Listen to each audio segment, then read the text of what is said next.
자, 그럼 또 오늘의 수업을 시작해 보도록 하겠습니다. 음, 이제 원격 강의도 많이 하니까 그 요령도 생기지만 이제 슬슬 지겹기 시작하네요. 네. 자, 이제 오늘은 그 자코비안 매트릭스를 계속해서 어떻게 사용하는가라고 하는 부분, 마스크 빼고 예, 하도록 하겠습니다. 이 자코비안 매트릭스는 지난번 그 설명에서 얘기 드린 것처럼 되게 중요하고요. 이 조인트 공간 안에서 관절 공간 안에 있는 움직임을 그 XY 직교좌표계 커티전 스페이스 쪽으로 어떻게 변형하는가. 우리가 이제 다 관절이기 때문에 여러분들이 왜 어떤 특정한 위치, 포스처를 선호하는지 이런 부분들에 대한 것들을 오늘 좀 이론적으로 다뤄보도록 하겠습니다. 그래서 오늘 이제 그 자코비안 매트릭스의 중요성에 대해서 아예 한 챕터를 가지고 이제 얘기를 드리겠고요. 여러분들이 그 시뮬레이션 토대로 할 부분들도 이제 향후에 이런 자코비안 매트릭스를 활용하는 제어 쪽으로 해서 얘기 드리도록 하겠습니다. 자, 이제 주말에 나와서 녹화를 하려니까 참 이제 슬슬 지겹기 시작하네요. 자, 그래서 이제 오늘 이제 얘기 드릴 거는 지난번에 이제 그 설명을 드린 것처럼 우리가 제어기를 꾸몄을 때 그 제어기가 포워드 키네마틱스와 그리고 포워드 키네마틱스는 어쨌든 어느 위치까지 내가 이동했는지 알기 위해서 반드시 필요한 거고요. 그 다음에 인버스 키네마틱스를 쓰거나 아니면 인버스 자코비안 매트릭스를 활용을 해서 제어를 할 수 있다라고 얘기를 드렸습니다. 그래서 이 두 가지가 오늘 조금 더 각각 사례별로 다뤄보시고 자코비안 매트릭스의 활용 부분에 대해서 얘기를 드리겠습니다. 이 자코비안 매트릭스는 뭐 로봇 쪽에서는 너무나 중요한 방법론이고 이게 이제 그 커티전 스페이스 제어, 직교좌표계 제어를 하기 위해서 굉장히 중요한 부분임에도 여러분들이 이제 편의상 각도 제어만 관절 제어만 하다 보니까 이 중요도에 대한 걸 잘 모르고 계시기 때문에 4학년 이 수업에 추가가 되어 있고 향후에 이제 로봇 가지고 실제 실험을 하실 때에도 이러한 성격에 대한 것들을 염두에 두고 생각을 하시면 좋겠습니다. 얼굴이 자꾸 잘리네. 네. 자, 그래서 이제 얘기 드리면 인버스 키네마틱스는 XY 직교좌표계에서의 좌표가 들어가면 그것을 각도, 관절 스페이스, 조인트 스페이스 쪽으로 넘기는 함수를 얘기합니다. 그리고 일반적으로 우리가 이걸 구하기가 쉽지가 않고요. 근데 포워드 키네마틱스는 좀 쉽게 구할 수가 있었죠. 그러니까 여러분들이 현실적인 어떤 문제점들을 살펴보시면 포워드 키네마틱스 각도가 들어가면 x라고 하는 벡터가 등장을 하고요. 그다음에 각도가 나오는 것은 인버스 키네마틱스이고 x라고 하는 벡터가 들어가는 겁니다. 근데 일반적으로 여러분들이 실제로 그려보시면 얘는 좀 쉽고 얘는 어렵기 때문에 우리는 포워드 키네마틱스를 미분해서 x 도트 미분을 한번 하고요. 자코비안 세타 도트라고 하는 이 함수, 자코비안 매트릭스를 함수가 아니라 자코비안 매트릭스를 이용해서 관절의 변화가 위치 변화에 어떻게 되는가 이걸 알게 되면 거꾸로 이제 얘는 매트릭스하고 벡터잖아요. 그래서 관절의 변화량은 자코비안 매트릭스 인버스 x 도트라. 그래서 이것과 굉장히 유사하게 우리가 써놓을 수가 있더라 라고 하는 것들을 얘기를 드렸습니다. 그래서 인버스 키네마틱스는 x가 들어가면 각도 세타가 나오는 것인데 이게 제어라고 하는 것들은 얼마만큼 각도가 변하는가 얼마만큼 위치가 변하는가라고 하는 매 순간 제어기가 걸릴 때마다 각 스텝별로 얼마만큼의 d세타 dx가 필요한가 라고 하는 것들을 상수로 갖고 있다 보니 x의 변화량이 세타의 변화량을 얘기할 수 있기 때문에 인버스 키네마틱스를 자코비안 인버스와 인버스드 자코비안 매트릭스와 활용을 해서 굉장히 유사하게 써먹을 수 있다는 걸 지난주에 배웠었습니다. 자, 그래서 얘기를 드리면은 이제 인버스 키네마틱스는 일반적으로 풀기가 어렵습니다. 근데 이 부분은 여러분들이 조금 더 엄밀하게 생각을 하실 필요가 있습니다. 그래서 우리가 다루고 있는 로봇 팔들 마니플레이터 같은 경우에는 이런 식으로 계속해서 시리얼로 연결이 되어 있죠. 근데 이런 그 시리얼 체인으로 표현되는 로봇도 있지만 또 다른 종류의 로봇도 있죠. 예를 들면 제가 이거를 보여드리려고 휴대폰에 카피를 해놨는데 잠깐만 기다려 주시면 제가 찾아서 보여드리겠습니다. 이제 이 시리얼 체인 말고 또 다른 종류의 로봇도 있죠. 예를 들면 바로 이런 스타일이 되겠습니다. 그래서 이 패러렐 타입 로봇이라고 부를 수 있겠고요. 왜 패러렐인가? 지금 얘의 경우 잘 보시면은 움직임을 표현하기 위해서 관절이 총 몇 개가 있냐면 독립관절이 6개가 있어요. 밑에도 삼각형, 위에도 삼각형인데 각각의 관절들을 실린더를 이용을 해서 오르락 내리락 직선의 움직임으로 표현할 수 있는 구조. 얘들은 6개의 관절이 하나의 링크에 붙어 있기 때문에 패러렐, 병렬 타입이라고 부릅니다. 그래서 그림으로 제가 간단하게 얘기를 드리면 어떤 로봇이 있는데 이렇게 이동되어 있는 거, 우리가 많이 다루고 있는 로봇 매니플레이터가 되겠고요. 이렇게 되어 있지 않고 각각의 바디에 또 다른 이렇게 조인트들이 여러 개가 매달려 있는 구조들을 병렬형이라고 합니다. 그래서 얘는 직렬이라 시리얼 타입, 얘는 병렬이라 패러렐 타입이라고 부르고 있습니다. 자, 이 얘기를 제가 하는 이유는 뭐냐면 여러분들이 이 패러렐 타입은 구조를 보시면 뭔가 평면을 움직이는 이런 형태로 되어 있어서 조이스틱에도 많이 쓰이고 있고요. 이 패러렐 타입은 또 특히나 평면 구조에서 이렇게 왔다 갔다 할 수 있고요. 아까 보시면은 6개의 관절이 똑같이 움직이게 되면 위아래로도 움직일 수 있죠. 얘들의 6개의 관절을 다르게 움직이면 앞뒤로도 움직일 수 있기 때문에 이 녀석은 되게 크게 만들어서 보통 이제 테이블, 그것도 웬만한 어지간한 식탁 테이블 정도, 키친에 있는 키친 테이블 이상 정도로 만들면은 사람을 쉽게 움직일 수가 있어서 이 패러렐 타입은 시뮬레이터를 제작할 때 많이 쓰입니다. 그래서 뭐 헬리콥터 시뮬레이터, 그다음에 말 시뮬레이터 뭐 이런 거 할 때도 패러렐 타입 많이 쓰입니다. 그 시리얼 타입은 여러분들이 잘 알고 계시는 것처럼 여러분들 팔다리죠. 그래서 이 팔다리는 매니플레이터 로봇 팔로도 표현되기 때문에 이 시리얼이 되는데 여러분들이 이 시리얼 타입과 패러렐 타입을 구별하는 중요한 포인트가 뭔지를 잘 한번 생각해 보시면 여러분들 팔은 시리얼이죠. 그리고 제 팔도 이쪽 오른쪽 팔도 시리얼이에요. 두 개가 맞닥뜨리면 어떻게 됩니까? 이 링크 구조를 보면은 뭔가 순간에 얘는 오픈 루프가 되어 있고 이쪽도 오픈 루프였는데 잘 안 보이네. 오픈 루프죠.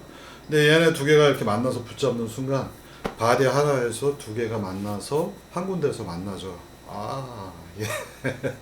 이렇게 붙어 있는 것들을 병렬형 구조라고 합니다. 그래서 잘 생각해 보시면 우리가 보행을 할 때 다리를 들어 올리면 한 다리가 지면에서 떨어지면 지금 보시면 제 다리가 안 보이니까 다리 하나가 이렇게 떨어지면 이 모든 문제는 시리얼이죠. 그래서 다리를 들고 있을 때는 하나로 오픈 루프 형태로 표현되니까 이게 뭔가가 루프가 생기질 않잖아요. 하나로 되어 있으면 오픈 루프, 땅을 짚는 순간 우리가 밸런스를 맞추기 위해서 앞뒤로 이렇게 움직이는 모든 행위는 두 지점이 지면에 닿아 있기 때문에 이때는 병렬형이 됩니다. 한 번도 생각 안 해보셨겠지만 우리가 보행이라는 걸 할 때 다리를 들었을 때는 시리얼 체인으로 풀어야 되겠고 땅에 다리를 닿고 이제 무게중심을 앞으로 갈까 뒤로 갈까 밸런스를 맞추게 되면 그 순간 패러렐 타입의 문제로 바뀝니다. 그러다 보니 이제 보행과 관련된 문제들을 다루기가 어려운 거고요. 그리고 이 얘기는 제가 첫 번째 이 수업의 전반부에서도 얘기 드렸습니다만 우리가 어떤 물체가 있고 그 물체를 잡으려고 하는데 지금까지는 시리얼이죠. 시리얼로 독립적으로 다 움직일 수 있는데 이 물체를 멀티 컨택을 하죠. 지금 제가 한 컨택을 할 수도 있지만 싱글 컨택, 두 개의 컨택을 하게 되면 이 문제는 병렬형 형태로 바뀌는 겁니다. 그래서 멀티 컨택 문제들을 풀기가 어려운 이유 중에 하나는 이 안에 있는 자커비안들을 또 풀기가 수월하지 않기 때문에 그렇습니다. 그래서 이 로봇 분야 쪽에서 굉장히 유명한 룰 오브 썸, 뭔가 물론 이론적으로도 밝힐 수 있습니다만 이렇게 하는 게 최고야, 이 방법이 좋아 라고 하는 룰 오브 썸의 형태로 본다면 굉장히 특이한 성격이 하나 있어요. 뭐냐면 앞서 얘기 드린 것처럼 아주 간단하게는 제가 그림을 그려놓고 시리얼 그 다음에 보행처럼 이렇게 두 개가 맞닿아 있는 문제, 패러렐, 일대에 각각 키네마틱스를 구하는 게 굉장히 독특한 성격이 있습니다. 우리 시리얼 타입으로 되어 있는 것들은 포워드 키네마틱스를 쉽게 구할 수 있었죠. 여러분들이 호모제니어스 트랜스폼을 여러 번 하면 쉽게 얻을 수가 있는데, 그래서 시리얼 타입의 경우에는 포워드 키네마틱스가 되게 구하기 쉽습니다. 그리고 인버스 키네마틱스를 구하기가 일반적으로 굉장히 어렵습니다. 자, 그런데 패러렐 타입의 경우에는 이게 반대예요. 그래서 패러렐 타입의 경우에는 포워드 키네마틱스를 구하기가 굉장히 어렵습니다. 그리고 인버스 키네마틱스를 구하기가 굉장히 수월합니다. 그래서 직접 한번 풀어보시면은 병렬형, 직렬형의 경우에는 그냥 포워드를 구해서 자코비안 매트릭스를 활용하는 것이 낫고요. 인버스 키네마틱스의 경우에는 병렬형 로봇의 경우에는 포워드가 굉장히 구하기가 어렵기 때문에 처음부터 인버스 키네마틱스를 구하고 그냥 이걸 미분을 하게 되면 인버스 자코비안 매트릭스를 구할 수가 있겠죠. 이걸 이용해서 다시 인버스로 포워드 키네마틱스를 유추해야 됩니다. 이게 로봇 계열 쪽에서 굉장히 독특한 성격 중에 하나가 되겠습니다. 자, 그래서 우리가 일반적으로 인버스 키네마틱스를 구하기 어렵다라고 하는 표현은 hard to solve, 이 부분은 정확하게 표현하면 시리얼 타입 매니플레이터에 대해서만 그렇게 얘기할 수 있습니다. 영어로 이제 시리얼 체인이라고 부르고 있고요. 그래서 시리얼 체인인 경우에는 인버스로 구하기 어렵지만 병렬형 패러렐 체인인 경우에는 우리는 인버스 키네마틱스를 구하기가 좀 쉬워요. 그리고 포워드가 구하기가 굉장히 어렵습니다. 그래서 하나의 성격을 알아두시면 되겠고요.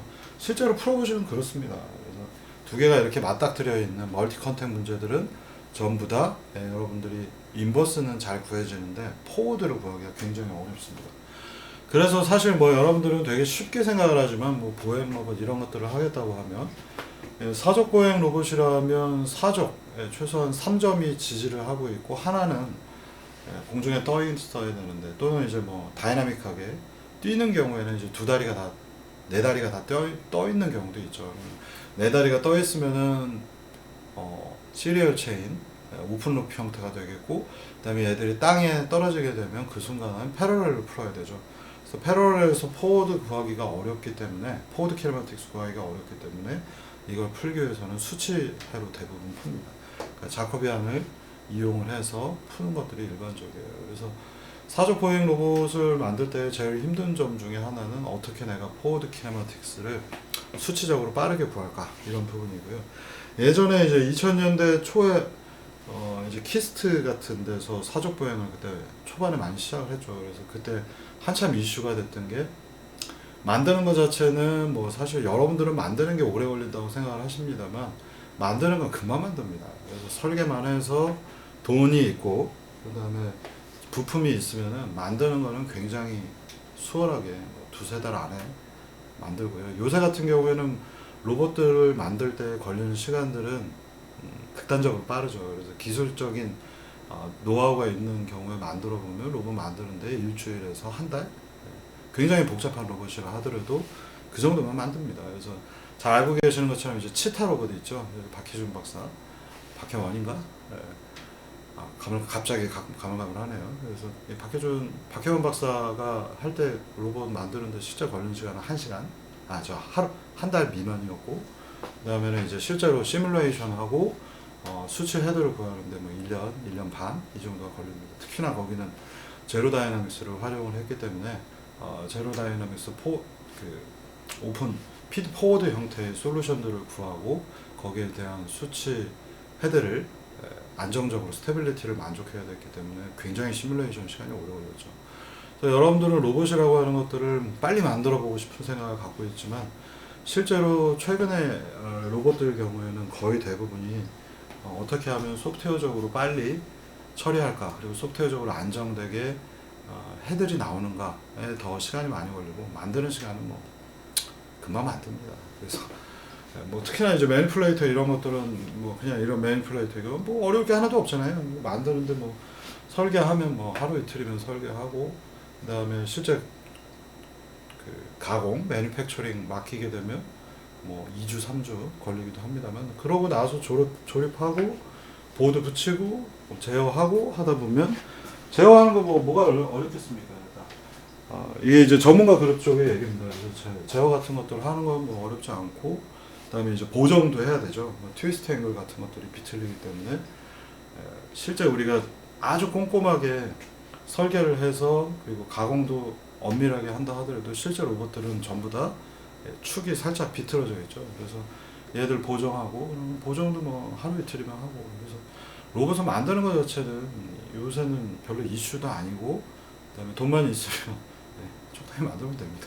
그래서 어느 정도 수준을 딱 넘어가는 순간 로봇이라고 하는 것들은 만드는 데 걸리는 시간은 아무것도 아니고요. 그 다음부터는 이제 그 밑에 있는 뭔가 성격들 어떻게 하면 내가 해를 조금 더 빨리 찾을까 어떻게 하면 조금 더 안정적이게 할까 이런 전략적인 측면들이 훨씬 중요하기 때문에 여러분들이 뭐 학부 과정에서 보면은 이제 많이 만들어 보고 싶어 합니다만 만들기는 만들기일 뿐이고요. 그리고 전에도 제가 가끔 보여드립니다만 시뮬레이션을 많이 해야 되는 이유는 명백하고요.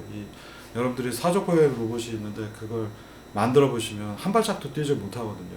그러니까 여러 가지 뭐 로봇들 뭐 복잡한 것들 여러분들이 해서 뭐 보행 로봇을 만들었잖아요. 한 발을 뛰는 데 걸리는 시간이 만드는 데까지 걸리는 시간에 당연히 한 10배, 20배 정도가 더 많이 걸립니다. 그래서 시뮬레이션을 토대로 해서 여러분들이 로봇이라고 하는 것들을 충분히 다루고 이 시뮬레이션이 완벽할 때 우리는 거기서 현실적인 다이나믹스의 경향성들을 다 얻을 수 있기 때문에 무엇이 문제다라는 걸 파악하고 나서 설계를 하는 것이 올바른 방법 중에 하나입니다.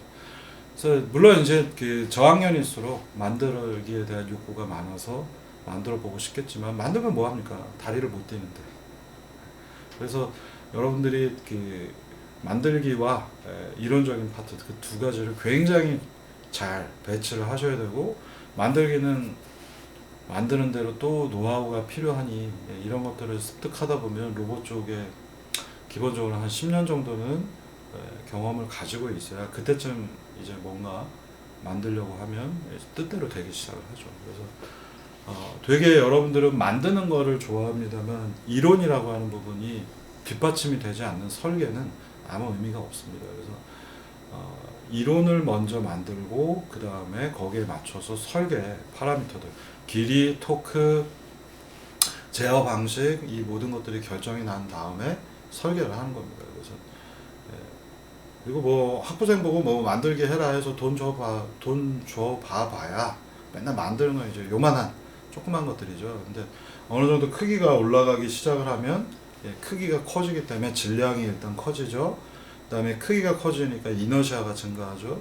그럼 질량과 이너시아가 증가하면 여러분도 잘 알고 계시는 것처럼 로봇의 m 세타 2 플러스 v g 세타라고 하는 로봇의 비선형 방정식 넌리니어 이퀘이션 자체가 비선형성이 커지기 때문에 토크도 커질 것이고 토크와 매스가 커지면 일반적으로 어떻습니까? 제어하는 데 어려워지기 시작을 하죠. 그래서 여기에는 이제 여러분들이 간단하게 PD 컨트롤만 가지고 할 수 없는 또 다른 요소들이 사실 추가가 돼야 되기 때문에 그래서 로봇이라고 하는 것들은 요만하게 만들 때와 이만하게 만들 때 이상은 완전히 다른 세계관이 펼쳐집니다. 뭐 쉽게 말하면 저런 거예요. 그러니까 여러분들 그 어릴 때부터 많이 아는 얘기입니다만 에펠탑에서 우리가 뛰어내리면 죽잖아요. 개미는 에펠탑에서 뛰어내리면 왜 안 죽을까요? 이것들은 이제 그 시밀라리티라고 하는 성격이 있고요.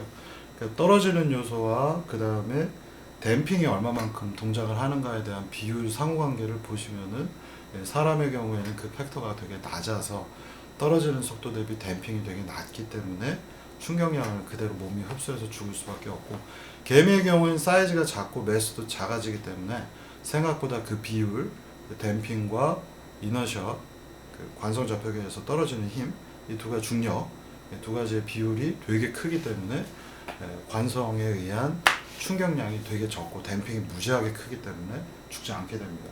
그래서 우리가 아주 작은 요만한 형태의 로봇을 만들 때와 사이즈가 있는 로봇을 만들기 시작할 때에는 여러분들이 여태까지 묵과했던 관심이 없던 아예 대충 해, 뭐 본드 붙여, 본드 칠해, 이렇게 했던 부분들이 정상 동작을 하지 못합니다. 그래서 로봇의 경우에 사이즈가 있게 되면 여러분들이 이론에 영향을 굉장히 많이 받기 때문에 이론을 충실하게 배워두셔야 됩니다.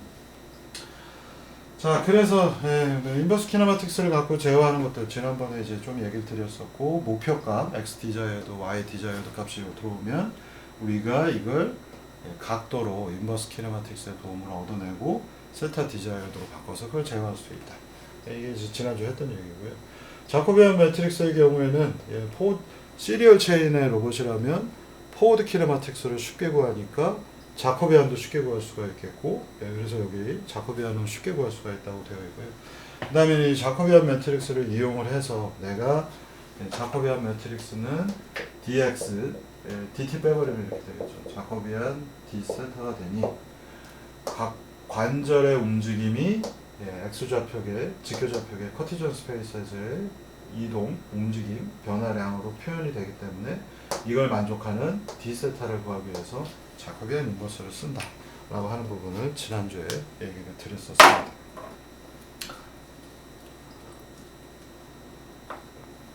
자, 그럼 이제 좀 오늘 앞부분 전반부가 너무 길기 때문에 이제 좀 넘어가도록 하겠습니다. 여기 이제 써놓은 걸 보시면은 인버스 키네마틱스는 XY가 들어가서 세타라고 하는 관절 값을 리턴해 주는 기능이 되겠고요. 그래서 커티전 스페이스의 위치가 들어가면 조인트 포지션, 관절 각도들이 나오는 겁니다. 그 다음에 자코비안 매트릭스는 변화량, 미분을 한번 했기 때문에 변화량은 곧 단위 시간당의 변화량은 우리가 속도로 생각할 수 있겠죠. 그래서 커티전 스페이스에서의 속도와 관절 공간, 조인트 스페이스에서의 속도 두 가지 사이의 비율을 뜻하는 것이 자코비안 매트릭스입니다.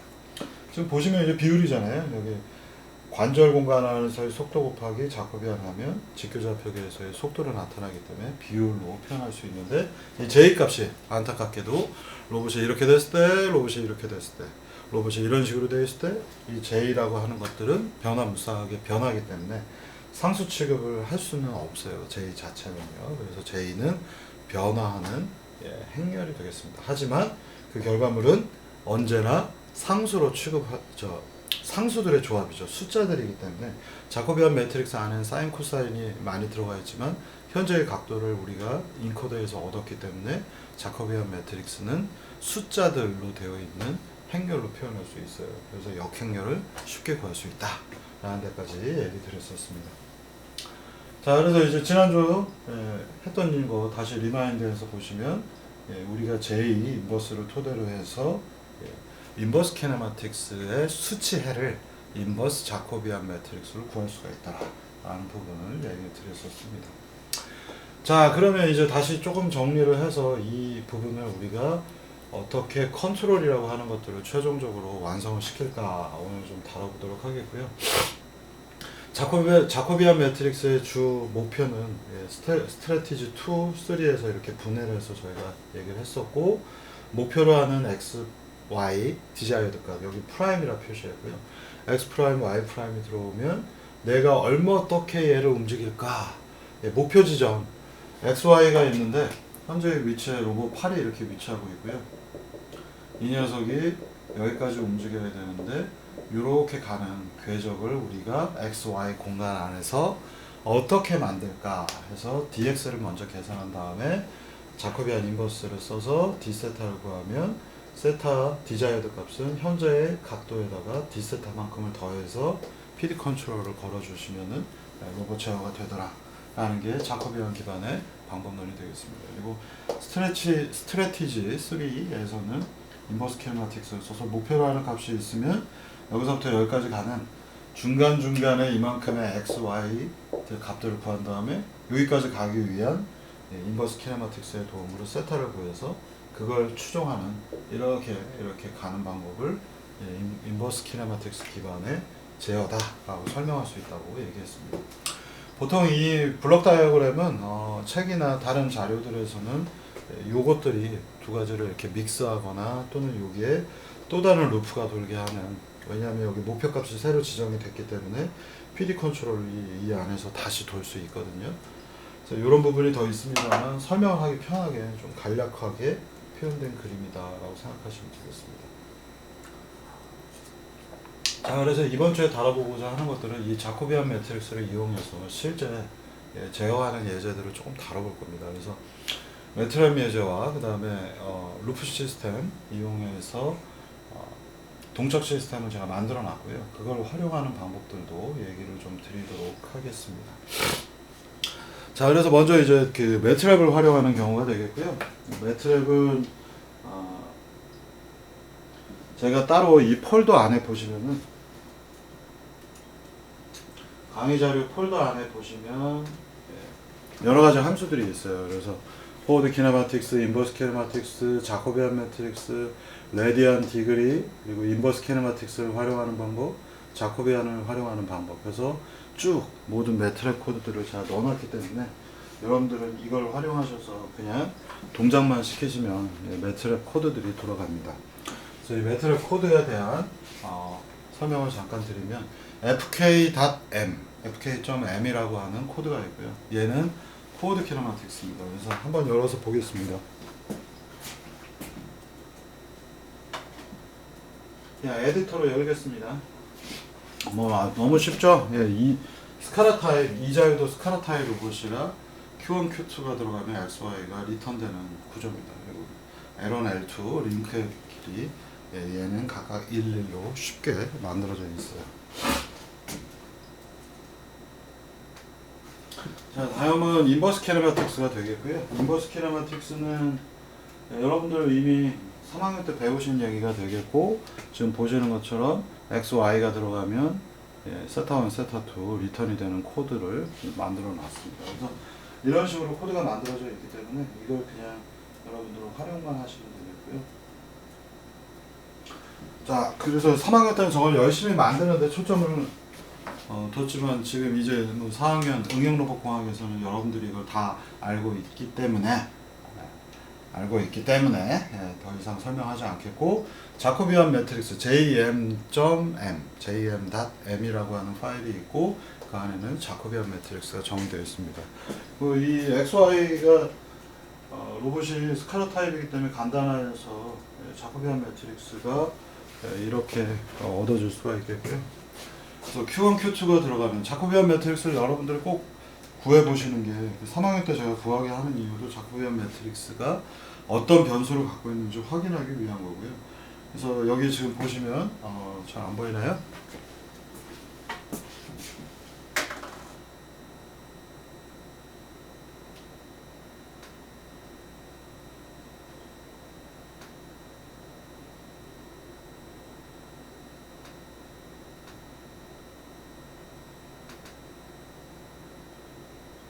자코비안 매트릭스는 여러분이 아시는 옆에가 좀 잘려서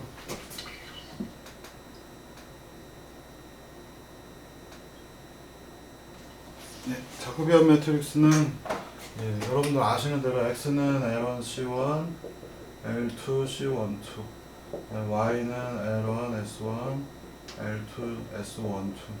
그러면 우리가 얘를 미분을 하면 DX는 세타 1에 대한 편미분 D 세타 1 플러스 세타 2에 대한 편미분 D 세타 2 이렇게 되겠습니다. 그래서 이걸 먼저 구해보면 요게 자코비안 매트릭스에 어디로 들어가요? 요 부분에 들어가겠고요. 그냥 써놓겠습니다.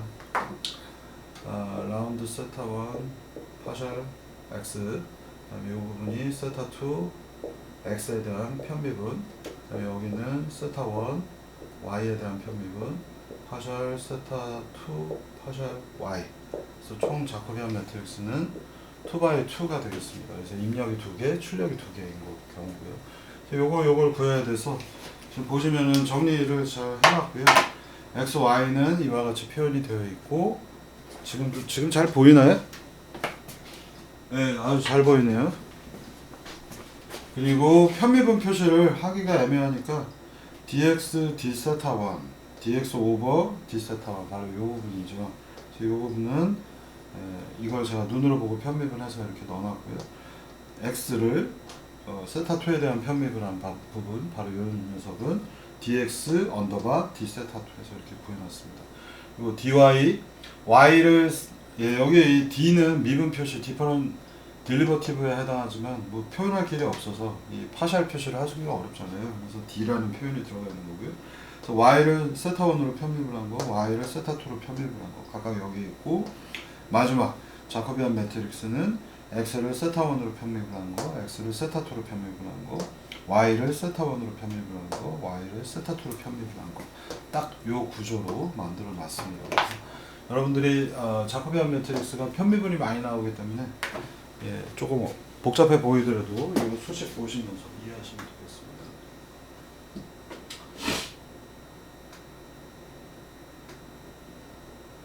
자, 그러면 이제 한번 정리를 해서 보시면 이와 같은 함수들이 들어가 있고요.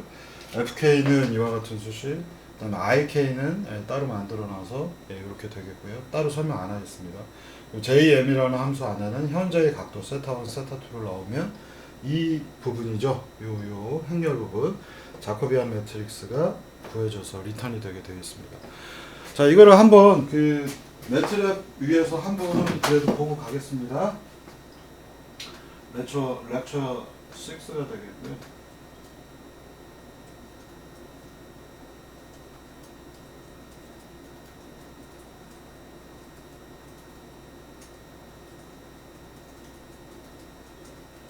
네, 이제 여기가 아닌가?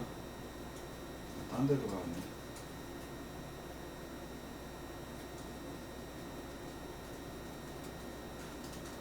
네, 여기 보시면은 이렇게 추가가 되어 있고, JM이라는 게 있죠.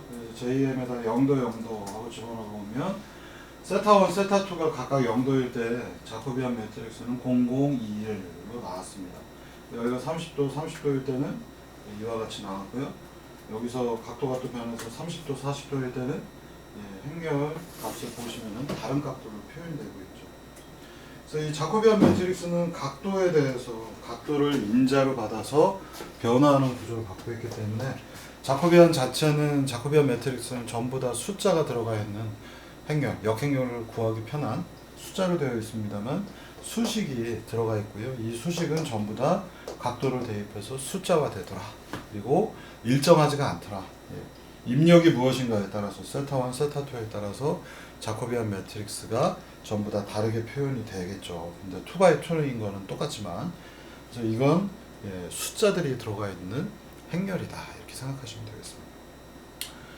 자, 그러면 이제 EX1은 뭐냐면요. 인버스 키네마틱스 기반의 컨트롤, 스트래티지 3에 해당하는 제어를 실제로 지금 해보고 있는 거고요.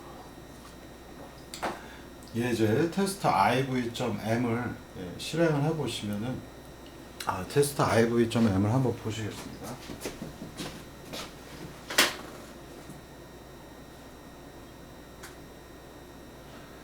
처음 시작할 때 각도가 맨 처음에 보시면은 Q1, Q2는 30도라고 되어 있죠. 여기 요 레이저 포인터가 잘 보이는 거, 안 보이는 것 같아요.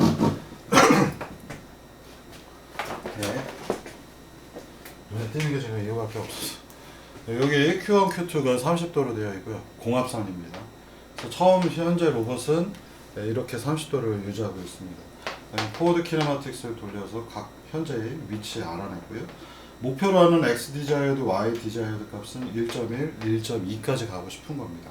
현재 로봇이 30도이기 때문에 목표 값이 현재의 그 직교 좌표계가 어느 위치인가 한번 돌려보면 FK 명령을 알고 있으니까 쉽게 알 수가 있겠죠. FK 30도, 30도 하고 대입해 보니까 리턴하기 보기 위해서 두 개 리턴할 수 있게 써보겠습니다. X는 1.36, Y는 1.36이에요. 그래서 XY가 각각 1.36인데 X 디자이어드, Y 디자이어드를 1.1, 1.2로 여기 보시는 것처럼 이동을 하려고 합니다. 그래서 인버스 키네마틱스를 쓰는 경우에는 우리가 아주 쉽게 알 수가 있겠죠. Q1, Q2는 인버스 키네마틱스의 뭐 새로운 목표가 1.1, 1.2니까 인버스 키네마틱스에다가 대입을 해주면은 목표로 하는 Q1, Q2는 각각 보시는 것처럼 11.97도, 71.03도입니다. 그래서 이거를 목표로 해서 이동을 하면 되겠죠.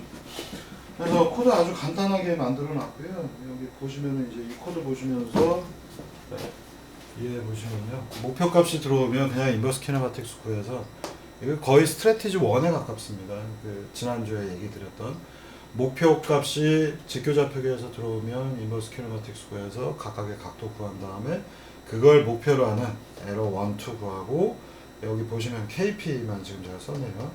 KP 아니네. 지금 잘못 얘기했네요. 여기 보시면은 이 목표값 에러에 대해서 0.1배만 이동을 하게 만들었고요. 지금 얘는 다이나믹스가 없는 시스템이기 때문에 그냥 P 컨트롤만 제가 썼습니다. 그래서 이 각도만큼을 더 더해주니까 그러니까 지금 예를 들어서 0도에서 10도까지 움직여야 되면은 에러가 되잖아요. 얘는 에러는 10 빼기 0 현재 값이 되겠고 여기에 대해서 플러스 KP 에러벨을 해줘서 우리가 P 컨트롤 형태로 쫓아 들어가도록 만들었습니다. 이렇게 간단하게 D가 없어도 되는 이유는 얘는 지금 다이나믹스가 없는 간단한 키네마틱스만 가지고 시뮬레이션을 하는 거기 때문에 여러분들이 P 컨트롤만 쓰셔도 상관이 없겠습니다. 자, 그러면 이 결과를 보시면요. 테스트 IV.N에서 돌려보니까 자, 맨 처음에 1.36 이게 X축이고요. 이거 미안합니다. 기입을 안 했네. 여기가 X, 여기가 Y가 되겠어요. 그래서 로봇이 현재 여기 있고요. 1.36, 1.36에 있고 이 녀석이 목표로 하는 1.1, 1.2까지 두두두두두두두두두 하고 움직이고 있죠. 이 상태에서 우리는 목표로 하는 세타 1 디자이어드, 세타 2 디자이어드를 인버스 키네마틱스로 구한 다음에 이 녀석만 각도가 뭘로 가고 있어요? KP 에러배만큼을 쓰고 있기 때문에 초기에는 값이 크다가 뒤로 가면 값이 좁아지죠. 왜냐하면 P 컨트롤을 하게 되면 우리가 익스포넨셜하게 수렴한다는 걸 알고 있기 때문에 이 결과물이 여러분들이 이해가 잘 가실 겁니다. 그래서 여기서부터 여기까지 두두두두두두 하고 움직입니다. 자, 근데 보면요, 이게 직선으로 보이나요? 제 눈에는 직선이 아닌데요, 살짝. 왜냐하면 지금 약간 이렇게 되고 있어요, 그죠? 아닌가요? 네. 실제로 보면 지금 이 그림은 직선이 아니라 이렇게 되고 있습니다. 왜 이게 직선으로 못 갈까요? 이유는 여기서 이렇게 되어 있는 로봇팔이 있고 나는 여기까지 이동을 했으면 좋겠어. 그래서 얘의 각도는 이렇게, 얘의 각도는 뭐 이런 식으로 각도 레벨에서 제어를 하고 있기 때문에 각도는 P 컨트롤 형태로 움직이는데 얘의 위치, 이 끝단의 움직임은 어떻게 될지 모르죠. 각도만 P 컨트롤로 움직이니까. 그래서 얘의 궤적은 이렇게 특이하게 살짝 꺾이면서 나타났다고 이해하시면 되겠습니다. 자, 그리고 오른쪽 그림을 보면 이제 시간이, 밑에 축이 시간이에요. 총 100번 동안. 여기 XY 써는 게 또 지워졌네. 여기가 X, 여기가 Y고요. 여기가 시간, 타임이 되겠고, 이 부분은 빨간 거는 Q2, 세타 2고요. 파란 거는 세타 1으로 표기했습니다. 그래서 현재의 각도가 원래 30도, 30도 둘 다 30도였는데 각각의 각도가 특정한 각도 11도, 그리고 뭐 아까 70몇 도인가? 그걸로 지금 P 컨트롤을 토대로 해서 움직이고 있기 때문에 이 녀석은 P 컨트롤의 성격이 아주 잘 보이고 있죠. 익스포넨셜하게 수렴하고 있는 것들을 여러분들이 보실 수 있겠습니다. 이런 스타일로 동작하는 것들이 인버스 키네마틱스를 적용한 다음에 제어를 하는 것이고요. 그래서 초기 위치가 여기 있었는데 로봇팔이 이렇게 됐다가 쭉 천천히 수렴을 하겠죠. 목표 지점에. 제 팔이 로봇팔이라고 생각하시면 여기 뜬 게 쭉 처음에 빠르다가 뒤에는 천천히 어심토티컬리 점근적으로 수렴에 들어가도록 하겠습니다. 근데 이 각도들을 보시면은요, 그래도 각도는 간격이 굉장히 일정해 보이죠. 물론 이제 끝단에 가면 그 P 컨트롤의 영향 때문에 익스포넨셜하게 수렴합니다만, 그래도 뭐 여기는 그런 데는 좀 촘촘한 것 같은데 이쪽을 보면 좀 별로 그렇게 좋아 보이지 않죠. 네. 자, 그러면 이제 자코비안 인버스를 쓰는 경우도 다시 한번 다뤄보도록 하겠습니다. 테스트 J 예제가 되겠고요. 이 테스트 J 예제도 한번 구경을 해보시겠습니다.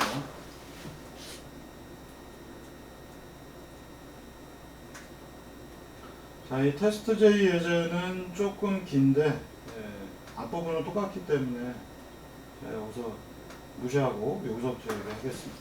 그래서 목표값은 똑같고요. 똑같은 문제에 대해서 대체했는데 여기에서는 dx가 이제 필요하겠죠. 우리는 자코비안 목표값이 들어오면 yd가 들어오면 무언가 얘네를 컨트롤러에서 dx를 구한 다음에 자코비안 인버스 d세타를 가지고 거꾸로 얘기했다.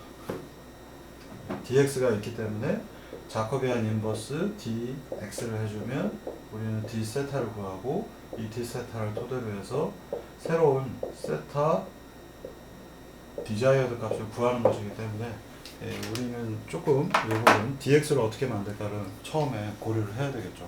목표 값은 있고 현재 값이 있잖아요. 그래서 현재 값이 x, y인데 여기까지 가야 되더라. 이 간격을 어떻게든 나눠야겠죠. 그래야 dx를 구할 수가 있으니까. 그래서 dx는 어떻게 나눌까? 모르겠다. 나는 그냥 간단하게 할래.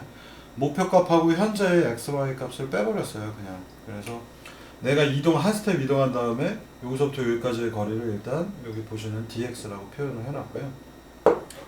그리고는 뭐 그러다 보니까 처음엔 dx가 크겠고 시간이 가면 갈수록 dx가 조금씩 작아지겠죠. 이렇게 할 수도 있고 안 할 수도 있는데 일단 여러분들이 쉽게 느끼는 그냥 이걸 처음부터 끝까지를 다 dx라고 놓고 매번 dx를 이렇게 구해 나가겠습니다.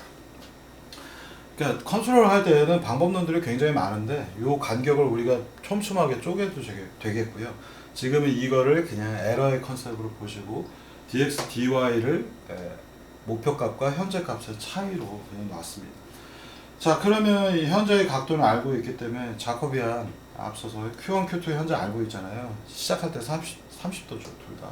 대입해서 자코비안 구하고 인버스 자코비안에다가 dx, dy를 곱해서 새로운 d세타가 나오면 Q1, Q2를 각각 더해주고 현재 얘는 xy가 어디까지 갈까 계산하고 이제 돌아가는 형태입니다. 그러니까 Q1, Q2가 변했기 때문에 xy가 얼마만큼 변했는지 알 수 있어요. 여기는 굳이 컨트롤의 컨셉도 거의 안 들어가고 있죠. 그래서 매번 이만큼을 dx로 보고 한 스텝 움직이고 이만큼을 다시 dx로 본 다음에 d세타 구하고 띵띵띵띵띵띵 하니까 처음엔 dx가 크다가 점점점 dx가 작아지기 때문에 이 녀석도 P 컨트롤처럼 처음에 에러가 큰데 점점점 이렇게 폭이 좁아지면서 익스포넨셜 형태의 수렴성을 보여주겠습니다.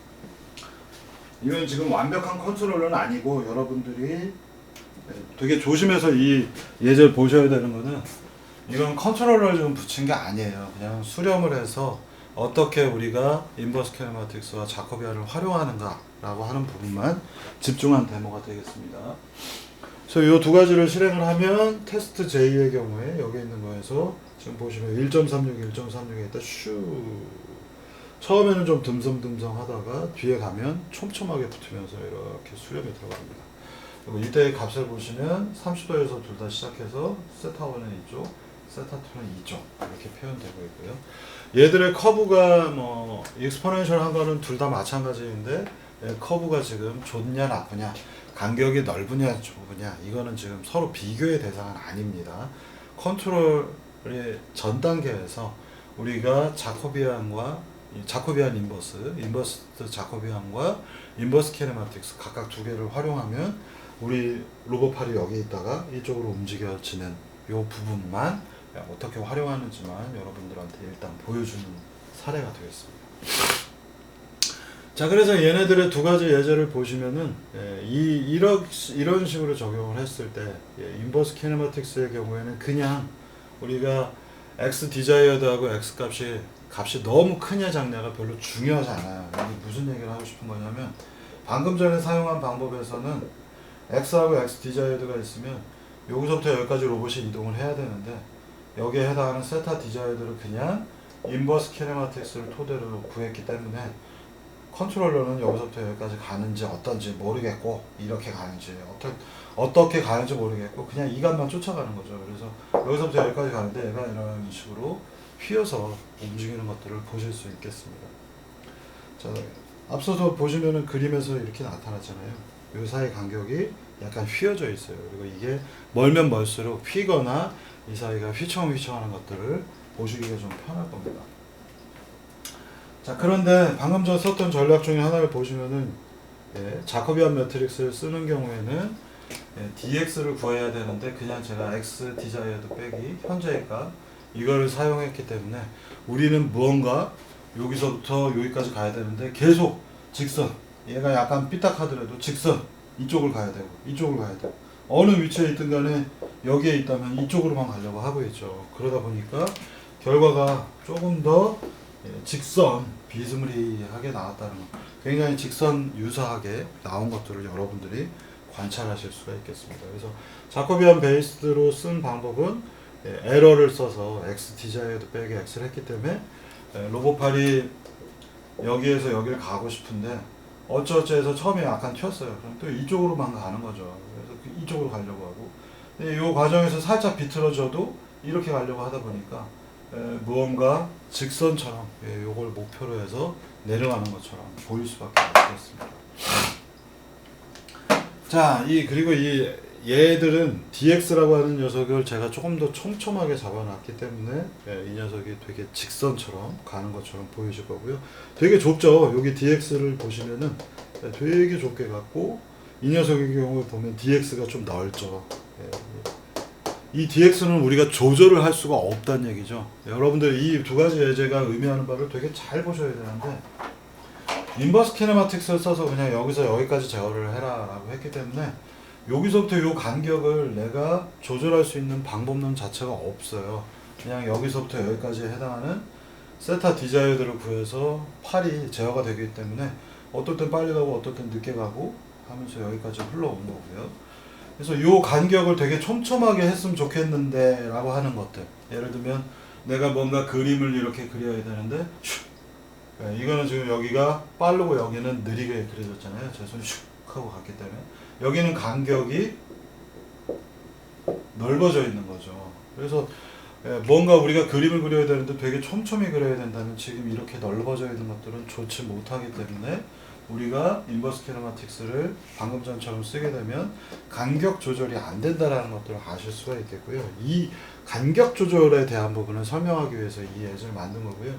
얘의 경우에는 우리가 되게 촘촘하게 dx를 계속 따지고 있기 때문에 그래도 조금 촘촘한데 여기엔 시간적 요소가 들어가 있어서 아주 정확한 표현은 아닙니다. 앞서서의 예제는 보시면은 100스텝을 사용을 했고 두 번째 예제는 200스텝을 썼기 때문에 여기가 더 촘촘하게 보이는 것 뿐이고요. 그리고 이런 전략들은 나중에 여러분들이 제어기와 궤적 쪽에서 조금 더 섬세하게 다룰 겁니다. 그래서 문제만 한번 보자는 겁니다. 그러니까 100스텝만 썼고 여기는 200스텝을 썼는데 요 간격 조절하는 게 되게 중요하다라고 하면 인버스 키네마틱스를 쓰는 경우에는 요 간격을 내가 어떻게 조절해야 될까? 이걸 여러분들이 하나의 질문을 가지고 이 예제를 보시라고 만든 예제가 되겠습니다. 자, 그래서 이 자코비안 매트릭스는 근데 왜 촘촘하게 뒀냐면요. 자코비안 매트릭스는 기본적으로 미분을 활용하는 방법이죠. 그렇기 때문에 여기는 델타 x 자코비안 델타 세타라고 우리가 가정을 한 것이지 이 간격이 되게 원래는 dx d 세타이겠습니다만 그래야 여기가 이퀄 표시가 들어가겠습니다만 델타 세타 델타 x를 썼기 때문에 이 간격이 되게 벌어지면 벌어질수록 미분의 정의하고 안 맞겠죠. 그렇기 때문에 간격이 되게 좁아야 되기 때문에 두 번째 예제는 제가 일부러 되게 좁게 그리고 여러 번 수행을 하도록 했었습니다. 이 부분도 나중에 여러분들이 제어기하고 연동하면서 다시 한번 얘기를 할 수 있겠습니다. 그래서 지금은 컨셉만 이해를 하시라는 겁니다. 그래서 첫 번째는 이 지점에서 여기까지 가기 위한 인버스 키네마틱스로 세타 디자이어드 값을 구해서 그걸 각도 레벨에서 제어한 거고, 이 예제에서는 델타 x를 내가 계속 매 순간 구해가지고 델타 x는 자코비안 d 세타로 계산이 되기 때문에 d 세타를 쫓아가면서 움직였던 예제가 되겠습니다. 그래서 여러분들이 그냥 아주 간단한 성격만 확인해 보시고, 그리고 우리가 이 dx d 세타로 표현되어야 되는 미분인데 이걸 델타 x 델타 세타로 해도 될까? 컨트롤은 대부분 1초에 1000번 정도를 하기 때문에 여러분들이 이거를 컨트롤하고 연동해 보셨을 때는 크게 에러가 많지 않은 것들을 보실 수가 있습니다. 그래서 여기 지금 보시면은 제가 여기 있는 이 내용이 제일 중요한 내용이 되겠습니다. 자코비안 매트릭스는 기본적으로 미분을 한 겁니다. 그래서 이 미분을 했음에도 불구하고 미분을 한 것이기 때문에 우리가 dx나 d세타가 너무 큰 값이 되게 되면 이 결과물이 양쪽이 이퀄이 되지 못하기 때문에 자코비안 매트릭스를 쓸 때에는 델타 x, 델타 세타가 되게 작은 값들을 쓰셔야 되겠습니다. 1초에 한 1000번 정도 하죠. 원래 제어는. 그래서 1초에 1000번 하면은 1ms이기 때문에 크게 로봇이 움직이지 않아서 쓸만하고요. 이걸 거꾸로 여러분들이 예상하면 어떻게 될까요? 인버스 키네마틱스는 처음에 x가 들어오면 세타 디자이드를 구한다는 세타 레벨에서 제어를 하는 거잖아요. 그래서 간격이 크냐 작냐는 여기서는 아무 의미가 없어요. 그래서 인버스 키네마틱스는 간격이 크거나 말거나 나는 이 값만 추정하면 돼 해서 그냥 이렇게 가는 것들을 얘기하고요. 자코비안 매트릭스는 델타 x, 델타 세타가 간격이 되게 작아야 양쪽이 똑같아질 수 있겠죠. 그러니까 이 수식과 델타 x는 자코비안 델타 세타라고 하는 것은 얘의 어프록시메이션, 우리가 추정한 값이 이거일 뿐이지 두 개가 똑같진 않습니다. 여긴 미분이고 여기는 델타 값이기 때문에.